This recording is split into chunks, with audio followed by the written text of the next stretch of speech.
People always say to me, oh, you're a pastry chef, you must be really careful and meticulous and follow recipes. And I would say, I never have.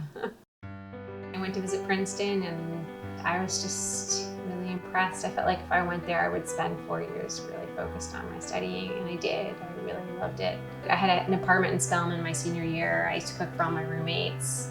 It was just a fun, entrepreneurial, creative, interesting job for me to take for a few years after graduating.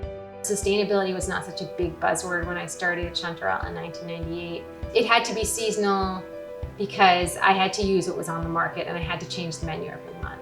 I made, goat cheesecakes and robed in all kinds of nuts and caramels. I made souffles every month.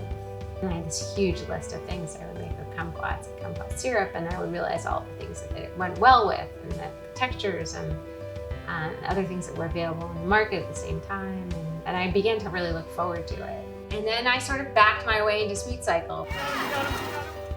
They're pedal-powered food bikes that I bring on site to events, all kinds of events, health and wellness fairs, parties, promotional events for companies.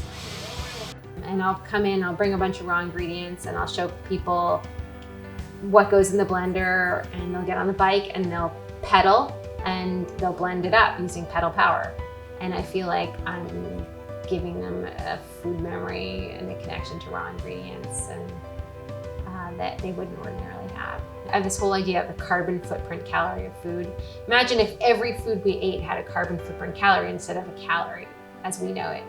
We wanted to eat a low carbon footprint calorie diet, it would probably be a really healthy diet. And we wouldn't waste. And it would support our health, and it would also support the soil probably in the area that we live within 500 miles. And it would support the economics of the area that we live. It's really easy to gobble down a packaged food item and not appreciate it. But if you've worked hard to make something with raw ingredients, you want the people you're giving it to appreciate it, and you tell them about it, and you're sharing your message. And I feel like the only way that we're gonna sort of take care of the soil that's producing all this food is if we appreciate the food.